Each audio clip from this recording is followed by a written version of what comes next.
हुजूर अकरम सल्लल्लाहु अलैहि वसल्लम के ज़माने में एक शायर था जिसका नाम था उमय्या इब्न सल्त। वो एक बहुत ही अच्छा शायर था। वो बुत परस्ती से बहुत दूर था और अरब में उस वक़्त जो खुराफात थी, जो गैर अखलाकी काम थे, उन सब से वो दूर रहता था। लेकिन जब हुजूर अकरम सल्लल्लाहु अलैहि वसल्लम ने नबूवत का दावा किया, तो उसने हुजूर अकरम सल्लल्लाहु अलैहि वसल्लम पर ईमान नहीं लाया और इसी वजह से हुजूर ने उनके बारे में फरमाया कि आमना लिसानुहु व कफ़र क़ल्बुहु, यानी ये ज़ुबान से तो मोमिन है, लेकिन ये दिल से काफ़िर है। यानी इसके कलाम में तौहीद का तो पैगाम है, लेकिन दिल से इसने ईमान कबूल नहीं किया। और यही बात अल्लामा मोहम्मद इकबाल ने फ्रेडरिक नीट्शे के बारे में कही। इकबाल भी नीट्शे के बारे में कहते हैं कि उसका दिल मोमिन है, लेकिन उसका ज़हन काफ़िर है। और इकबाल ने यह क्यों कहा? इकबाल ने वो बात क्यों कही जो हुजूर ने उमय्या बिन अबी सल्त के बारे में कही, वही बात इकबाल ने नीट्शे के बारे में क्यों कही? आज हम यही जानने की कोशिश करेंगे अल्लामा इकबाल की नज़म से। अल्लामा इकबाल की नज़म नीटशा पैम मशरिक में ये तीसरी नज़म इकबाल की नीटशे के मुतल्लिक है। और इस बात से हमें इसका भी अंदाज़ा हो सकता है कि इकबाल को कितनी गैर मामूली दिलचस्पी नीटशे से थी और कितना वो चाहते थे कि हम नीटशे को पढ़ें और कितना लगाव था इकबाल को नीटशे से। तो इकबाल नीटशे के बारे में कहते हैं कि गर नवा ख्वाहिज पेशे ऊ गरीज दर नए कलकश गरीवे तुंदरस्त। इकबाल कहते हैं कि ए इंसान, अगर तू नीटशे को पढ़कर यह चाहता है कि मुझे नीटशे के कलाम से मेरे दिल को सुकून मिले, अगर तू चाहता है कि तुझे नीटशे के कलाम को पढ़कर तेरे दिल को वो आशिकी का जज्बा मिले, तेरे दिल को वो मोहब्बत का जज्बा मिले, तो तू बिल्कुल गलत कर रहा है। क्योंकि नीटशे के कलाम में कोई आशिकाना जज्बा नहीं है, नीटशे के कलाम में कोई सुकून नहीं है। नीटशे का कलाम तुम्हें सुकून नहीं दे सकता, क्योंकि नीटशे के कलाम में तो इनकलाब है, नीटशे के कलाम में तो जज्बा इनकलाब है, नीटशे के कलाम में तो रेवोल्यूशन है। नीटशे का कलाम, जब इंसान नीटशे को पढ़ता है तो उसके अंदर रिवोल्यूशन पैदा होता है, उसके अंदर वो जोश वलवला आ जाता है कुछ नया करने का। और फिर कहते हैं कि नीशतर अंदर दिले मगरिब फशर्द दश्तश अज खूने चली पा अहमरस्त। इकबाल कहते हैं कि नीटशे के हाथों में कलीसाओं का खून लगा हुआ है, यानी इसने मगरिब के सीने में इसने खंजर खोपा है। और वो क्यों? क्योंकि इसने मगरिबियों के अफकार, मगरिबियों की जो फ़िक्र थी, उस सब की तरदीद की है, उस सब को बर्बाद कर दिया और इसने उस सब को गलत करार दिया है। और तहज़ीब मगरिब जो है, उस सब को इसने गलत करार दिया है, उस सब की इसने तरदीद की।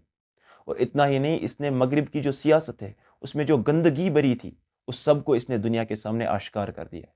ये नीचे है। और फिर कहते हैं आंकी बरतर है हरम बुतखाना साख्त कल्ब ऊ मोमिन दिमागिश काफिरस्त। वही बात जो हुजूर ने उमय्या बिन अबी सल्त के बारे में कही थी, वही बात इकबाल यहाँ पर नीटशे के बारे में कहते हैं। और कहते हैं कि इसने हरम की बुनियादों पर बुतखाना तामीर किया है, यानी इसने ऐसा निज़ाम दिया है कि जिसमें इसने पहले ही खुदा का इनकार कर दिया। इसने पहले ही कहा गॉड इज़ डेड, लेकिन इसने जो निज़ाम दिया है उसमें कुछ तालीमात वो इस्लाम की भी है।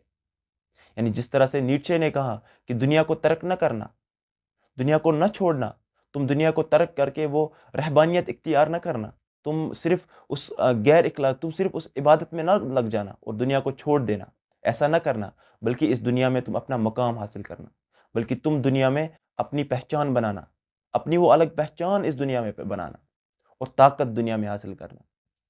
और इकबाल कहते हैं यही बात तो इस्लाम भी कहता है।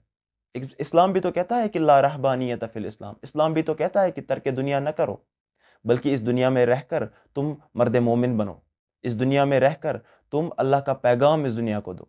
यही तो इस्लाम भी कहता है। तो इकबाल कहते हैं इसने हरम की बुनियादों पर बुतखाना तामीर किया है, यानी इसने निज़ाम तो वो दिया जिसमें इसने पहले ही खुदा का इनकार कर दिया, लेकिन फिर आगे जो इसने तालीमात दी वो इस्लामी थी। और इसीलिए इकबाल कहते हैं कि कल्ब ऊ मोमिन दिमागिश काफिरस्त। इसका दिल जो है वो मोमिन था, लेकिन इसका जहन काफिर था। क्योंकि हम सब जानते हैं कि एक नीटशे ने अपनी मशहूर किताब द सपोक ज़रथुस्त्रा में कहा कि गॉड इज़ डेड। और वो क्यों कहा? नीटशे ने जब अपने आसपास के लोगों को देखा कि वो इतने कमज़ोर है, वो इतने ज़ईफ़ है, वो इतने लाचार बेचारे बन गए, तो उसने कहा कि इनका खुदा भी इतना ही लाचार होगा, इन्होंने तो खुदा को भी इतना ही लाचार बना कर रख दिया, तो मैं ऐसे खुदाओं को नहीं मानता, मैं ऐसे कमज़ोर खुदाओं को नहीं मानता। तो उसने कहा गॉड इज़ डेड। तो इकबाल कहते हैं उसने ला इलाह का इकरार तो किया, यानी वो ला इलाह तक तो पहुंच गया कि कोई खुदा नहीं है। उसने कहा गॉड इज़ डेड, कोई खुदा नहीं है। इकबाल कहते हैं वो ला इलाह तक पहुंच गया, لیکن صرف ایک چیز، وہ الا اللہ تک نہیں پہنچ پایا، وہ الا اللہ کو اپنے سینے میں نہیں اتار پایا، کیونکہ اقبال کہتے ہیں کیونکہ اس کے زمانے میں کوئی مرد کلندر نہیں تھا جو اس کو الا اللہ تک پہنچا سکے، اور اسی وجہ سے اقبال کہتے ہیں کہ کاش بودے در زمانے احمد تارسی دے بر سرے در سرمدے، یعنی کاش نیچے کے زمانے میں امام ربانی ہوتے تو وہ اس کو لا الہ سے لے کر الا اللہ تک پہنچا دیتے، وہ اس کو اس ایک خدا کا تصور دیتے، وہ اس کو اس مقام کبریا سے آشنا کرتے۔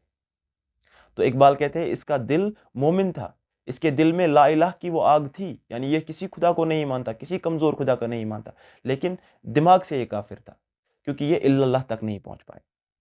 اور پھر آگے کہتے ہیں خیش را در نار آں نمرود سوز زاں کی بستان خلیل از آزرست، اور اقبال اب آخر پر ہم سب کو پیغام دے رہے ہیں کہ اے مسلمان، تمہارا فرض یہ ہے، تمہیں جو منصب دیا گیا ہے اس کا فرض یہ ہے کہ تم دنیا کو توحید کے پیغام سے روشن کرو، تم دنیا میں توحید کا پیغام پھیلاؤ، اور دنیا کو بتاؤ کہ جس طرح حضرت ابراہیم علیہ السلام، تو اور تم بھی حضرت ابراہیم علیہ السلام کی طرح نمرود کے سامنے، جس طرح سے حضرت ابراہیم علیہ السلام نے نمرود کے سامنے توحید کا پیغام بلند کیا تھا، تم بھی اسی طرح اس دنیا میں آج توحید کا پیغام بلند کرو، اور دنیا کو بتاؤ کہ نیچے نے جو فوق البشر کا کنسپٹ دیا تھا، نیچے نے جو اوبر مینش کا کنسپٹ دیا تھا، اس سے بھی بہتر کنسپٹ اسلام میں مرد مومن کا کنسپٹ ہے، اس سے بھی بہتر کنسپٹ اسلام میں مرد مومن کا وہ تصور ہے کہ جب انسان مرد مومن بن جاتا ہے تو پھر اس کو دنیا میں بہت اعلیٰ مقام ملتا ہے، جس طرح سے نیچے نے اوبر مینش کا کنسپٹ دیا، لیکن تم دنیا کو بتاؤ کہ اسلام نے اس سے بھی بہتر مرد مومن کا کنسپٹ دیا ہے۔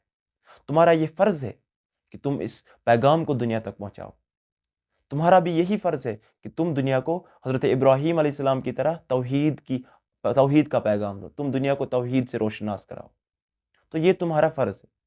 اور یہی وجہ ہے کہ اقبال چاہتے تھے کہ ہم نیچے کو پڑھیں، وہ ہمیشہ ہمیں تاکید کرتے تھے کہ تم نیچے کو پڑھو، کیونکہ نیچے کے کلام سے تمہارے اندر وہ ولولہ پیدا ہوگا، تمہارے اندر وہ جوش پیدا ہوگا، تمہارے اندر وہ انقلاب پیدا ہوگا جس سے تم اس دنیا میں توحید کا پیغام پھیلا سکتے ہو۔ نیچے کا کلام تمہیں ایک جگہ بیٹھنے نہیں دے گا، یہ تمہیں سکون نہیں دے گا، بلکہ یہ تمہیں انقلاب لانے پر ابھارے گا، یہ تمہیں ریولوشن لانے پر ابھارے گا، اور تاکہ اس ریولوشن کی وجہ سے پھر تم دنیا میں توحید کا پیغام پھیلا سکو، ورنہ تم بھی ان کمزور لوگوں کی طرح، ان کمزور لوگوں کی طرح بیٹھے رہو گے، تم بھی ان کمزور لوگوں کی طرح دنیا کو چھوڑ دو گے اور کہو گے کہ ہمیں دنیا نہیں چاہیے، ہمیں تو صرف عبادت کرنی ہے۔ تو یہ تمہارا کام نہیں ہے، بلکہ تمہیں دنیا کو توحید کا پیغام دینا ہے۔ تو اقبال اسی وجہ سے چاہتے تھے کہ ہم نیچے کو پڑھیں تاکہ ہمارے اندر وہ جوش پیدا ہو، ہمارے اندر وہ جذبہ پیدا ہو، تاکہ ہم دنیا کو توحید کے پیغام سے روشناس کرائیں، توحید کے پیغام سے ہم دنیا کو آشکار کریں، اور دنیا کو بتائے کہ اسلام نے بھی مرد مومن کا کنسپٹ دیا ہے جو نیچے کے فوق البشر کے کنسپٹ سے بہتر ہے۔